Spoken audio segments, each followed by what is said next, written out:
Pressure controller का knob है। इस नॉब को हमेशा के लिए 3 से 4 नंबर पे सेट करके रखें। इससे आपका फ्रिज निरंतर चलेगा, आपको ज़्यादा मेंटेनेंस नहीं आएगा। अधिकतर लोग क्या करते हैं कि फ्रिज में ज़्यादा कूलिंग प्राप्त करने की वजह से इस नॉब को हाई मीडियम पे लेके जाते हैं, यानी कि 7, 8, 9 नंबर पे लेके जाते हैं, जिससे केबिन के डक्ट पे, डैम्पर पे, कंप्रेसर पे अधिक लोड आने की वजह से भी आपका फ्रिज धीरे धीरे फिर कुछ समय बाद कूलिंग करना बंद कर देता है। तो इसको निरंतर चलने देने के लिए हमेशा 3 से 4 नंबर पे सेट करके रख दे। इस सेटिंग को कभी भी ना छुए।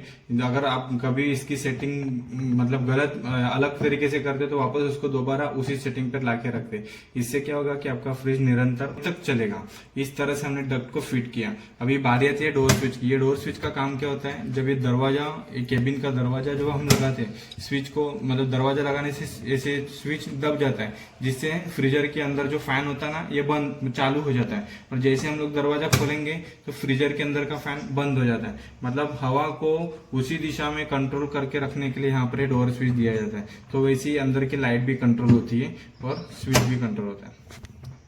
जो ड्रेन ट्रे ना, इस ट्रे में पानी है कि नहीं, थोड़ा सा इसके अंदर पानी रखना है, क्योंकि डिस्चार्ज लाइन से जो हाई टेम्परेचर गैस निकलता है, ये गैस को ठंडा करने के लिए ड्रेन ट्रे के अंदर पानी रखा जाता है। और इसी ड्रेन ट्रे के अंदर आप देख रहे हो कि गैस के पाइप भी रखे जाते हैं, ताकि जो गर्म गैस के पाइप रहते हैं, ये गर्म गैस ऑलरेडी पाइप और पानी के द्वारा ठंडा होकर फिर कंडेंसर के वॉल में चले जाते हैं, यानी कि फ्रिज की दीवारों में चले जाते हैं। और फ्रिज की दीवारों में चले जाने से आप यहाँ पर देख रहे हो कि फ्रिज की दीवार आसपास मतलब आजू बाजू से गर्म हो जाती है, फिर वापस वो ठंडी भी हो जाती है। तो फ्रिज की दीवार गर्म होना कोई मतलब अलग बात नहीं, ये एक साधारण है जो कंपनी ने ह्यूमिडिटी यानी कि नमी को मिटाने के लिए और साथ साथ गैस को कंडेंसेशन करने के लिए दी जाती है। तो हमेशा एक बात ध्यान में रखना है कि आपका फ्रिज अगर डबल डोर फ्रिज है तो साइड से गर्म होना ये साधारण बात है।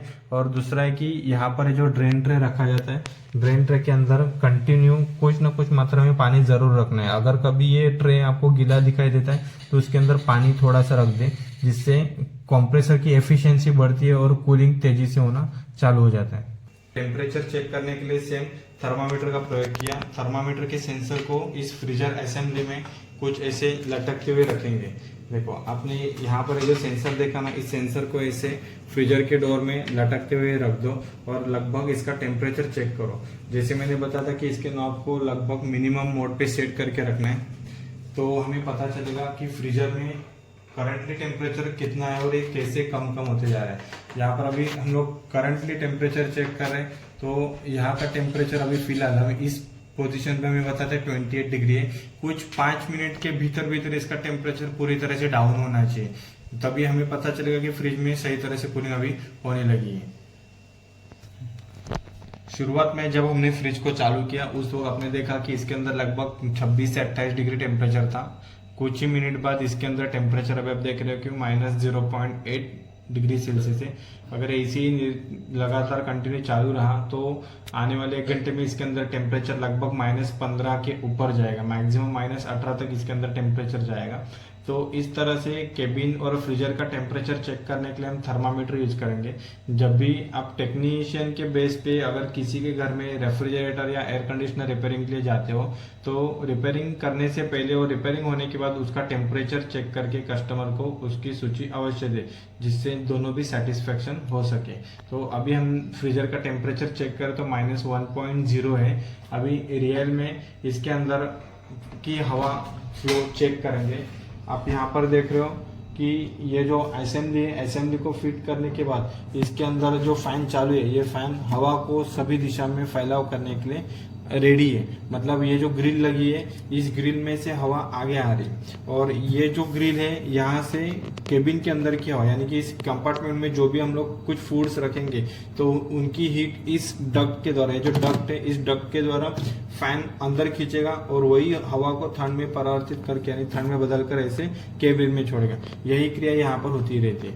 अभी सेम ना हम लोग अंदर देखेंगे, मतलब नीचे वाले कंपार्टमेंट में। देखो नीचे के कंपार्टमेंट में कैसे होता है, जब आप फ्रिज दरवाजा खोलते हैं ना तो दरवाजा खोलने पर इसके अंदर की लाइट जलने लगती है।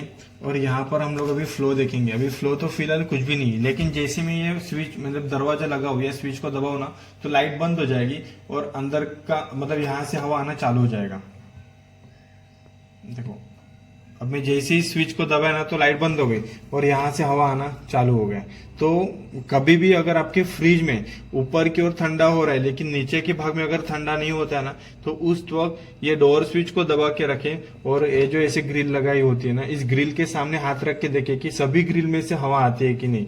अगर सभी ग्रिल में से हवा बराबर पोजीशन में या बराबर स्पीड में आ रही है तो समझ जाना कि आपका फैन काम कर रहा है। अगर ये स्विच को दबाने के बावजूद भी ऊपर से ठंडी हवा, इस ग्रिल में से कुछ हवा आने का मतलब हवा आने का महसूस नहीं हो रहा है तो समझ जाना कि ऊपर का फैन बंद है। तो आप फैन को खोल के रिपेयर कर सकते हो, इसका वीडियो मैंने पहले ही अपलोड कर चुका है, तो आप फैन को भी रिपेयर कर सकते हो। इस तरह से हमने इसकी टेम्परेचर की सेटिंग की और अभी हम वापस इस डोर स्विच को जैसे ही छोड़ देंगे तो इसके अंदर की लाइट जलेगी। लाइट अंदर का सामान दिखाने के लिए होता है। ऐसी कुछ वीडियो अगर आपको देखनी है तो हमारे चैनल को लाइक, शेयर और सब्सक्राइब करिए। Thank you.